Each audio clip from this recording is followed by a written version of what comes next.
Hi, going to talk about addiction, bondage, and recovery and deliverance. Addiction is actually anything that we put in place of God, that we continually strive after. If it is a substance, it causes a buffer or a barrier between us and our relationship with God.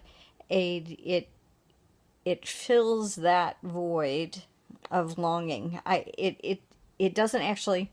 It's not as if it would fill it or replace God, but it numbs it so that you can't move beyond the addiction unless the addiction is taken care of. Bondage is. Let me look back here at my paper before I start to ramble. Bondage actually it's what keeps us trapped there. It interferes with who we are and what we are. It keeps us from truly knowing ourselves and becoming truly loved as well. It holds our desires and longings away from God. It facilitates misconceptions about relationships, about people, about community, and it just keeps us isolated and trapped away.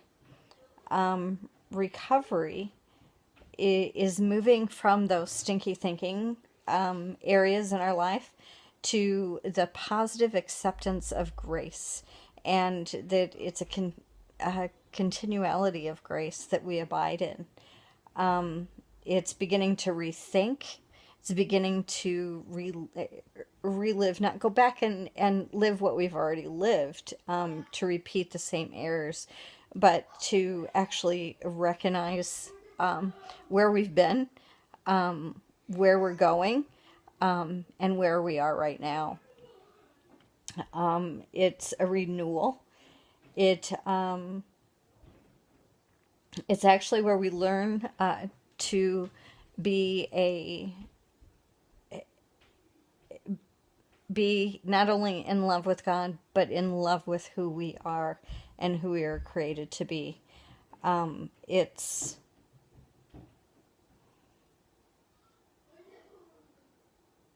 where we learn to love ourselves deeply and continually without fail, frustration, or shame. For me, deliverance has needed to come from being a workaholic.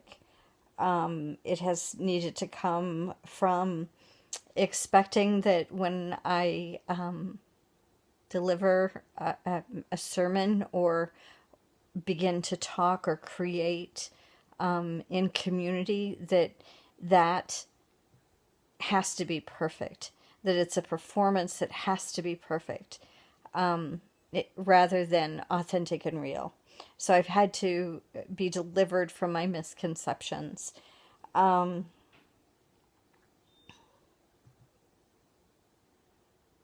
Oh, another big one for me would be to be delivered from the need to actually take care of someone else, to be responsible for them. My minor children, of course, yes, it's not losing all responsibility, but it's also teaching them to be responsible for themselves, but realizing that I don't need to be responsible for others and their choices. To be vulnerable and open to other spiritually mature people, but also realizing that it's not always a safe place to be vulnerable and open. One of the quotes on page 15 from our reading touched me. It says, with the freedom of desire comes the capacity to love, and love is the goal of the spiritual life. Thanks.